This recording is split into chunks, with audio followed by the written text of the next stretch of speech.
Rehab unaweza toka na disease nyingi. Disease? Disease. Mimi saa hizi niko na ugonjwa unajiita paranoia. Okay. Na bado niko na ugonjwa unajiita depression, being alone. Na bado niko na ugonjwa unajiita kuona ni kama nilitumika vibaya. Na bado niko na hasira za kupatiwa fake promises.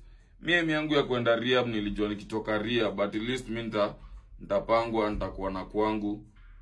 Mara mimi naambiwa niishi na mwanaume. Kwani ni mapididi walikuwa wamenipeleka rehab ama ni akina nani?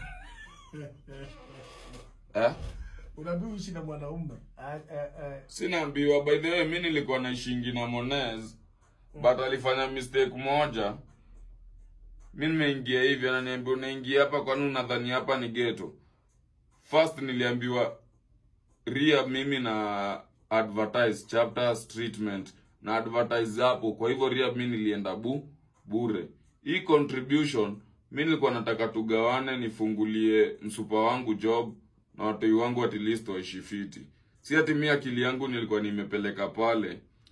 Mimi nilikuwa na risk juu ya mama yangu na watoto wangu. Juu hata kwenda rehab ni kurisk. Kwenda rehab ni kurisk, na kuna mtu ana view. Sasa kuna mtu anaongeleshwa na paro ama watu ni aje jo. Hiki kitu nakam sana, tunaomba hivi ingia rehab, utulie, ujicorrect. So unasema tena ni risk. Mimi nasema kama we ni youth, mzazi wako anakuambia uende rehab usiende, huko ndio sasa wanakulipua akili kabisa. Kuna kitu inajiita anxiety. Na rehab ukienda kuna kurelapse na kuna kucollapse. Na rehab ukienda kama we ni youth, enda rehab na wase wenye wana aim na future yako. Mi ningetoka rehab nifunguliwe job. Singewahi hata kuwa na story na internet. At least cause an idle mind is a devil workshop. At least ningekuwa busy. Mi singewahi shughulika na mtu yote, hata singewahi ongea sijui nani. Ni venye unaenda rehab, unarudi unakaa. Na unajua pale ukienda rehab, hapo ndio meditation yako inaanza ku-expand. Na meditation yako iki-expand, unaanza kujidanganya. Na hiyo ndio kituma yutu wengi. Huku ghetto kila mtu ni chizi. Kwa Kibombe pia kila mtu ni chizi. Na pia hii dunia yote kila mtu ni chizi. Ni venye percentage ya uchizi yako ndio tuwezi jua iko wapi.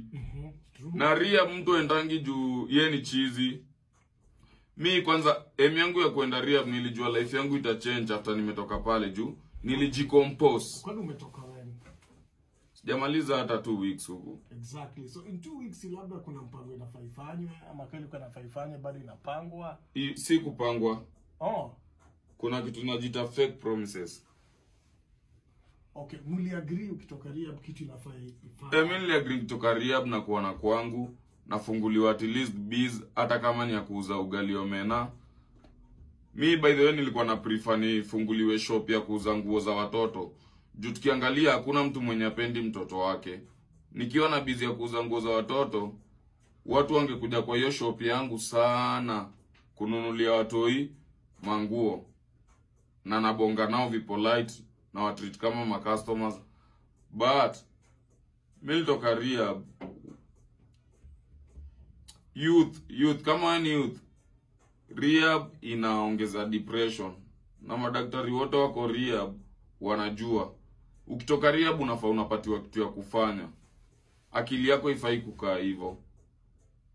Sasa ndio maana nimesema wacha nijicompose. Ndio jicompose, wa Kenya wakusikize. Lazima unajicompose juu ya nini? Watu wanaweza ona labda nimelalisha, but mimi nikikupatia mind yangu unatembea ndethe kwa street. Mind yangu mimi mtu awezani nayo. Kweli. Nikikupatia mind yangu. Nimekwambia kama mara ngapi kuna kitu mtu anaweza kuwa anafikiria mapita akikupatia